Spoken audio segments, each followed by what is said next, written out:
Welcome back to પહેલી માહિતી। જાહેરાત ક્રમાંક 212/2023-24 સીસીની પરીક્ષાની જે 400 રૂપિયા ફી રિફંડ કરવાની છે તે બાબતેની અગત્યની જાણકારી આ વિડીયોના અંત સુધીમાં મળી જશે કે તમારું રિફંડ ક્યારે આવશે, રિફંડની પ્રોસેસ શું છે તેવી વિગતો।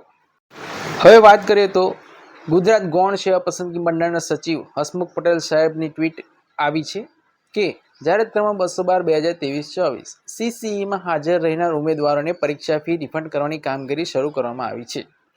સીસીઈમાં હાજર રહેલા ઉમેદવારોના જે બેંક એકાઉન્ટમાંથી પરીક્ષા ફી મળી હતી તે બેંક એકાઉન્ટમાં પેમેન્ટ દ્વારા મોડામાં મોડું 20 જૂન 2024 સુધીમાં ફી રિફંડ થઈ જશે।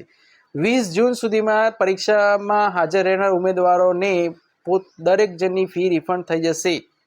અને તેમાં અગત્યની બાબત એ છે કે જે બેંક એકાઉન્ટમાંથી પૈસા કપાયા હશે તે જ બેંક એકાઉન્ટમાં પૈસા આવી જશે। કોઈ પણ પ્રકારની પ્રોસેસ છે નહીં, ઓટોમેટિકલી તે લોકો પેમેન્ટ દ્વારા તમને પૈસા તમારા પાછા રિફંડ કરાવી દેશે। જનરલ કેટેગરીમાં 500 રૂપિયા ફી હતી, જેમાં 100 રૂપિયા તો ફીસ અને 400 રૂપિયા તમને રિફંડ થશે અને અધર કેટેગરી માટે 400 રૂપિયા પૂરેપૂરા રિફંડ થશે। આ રીતની માહિતી છે।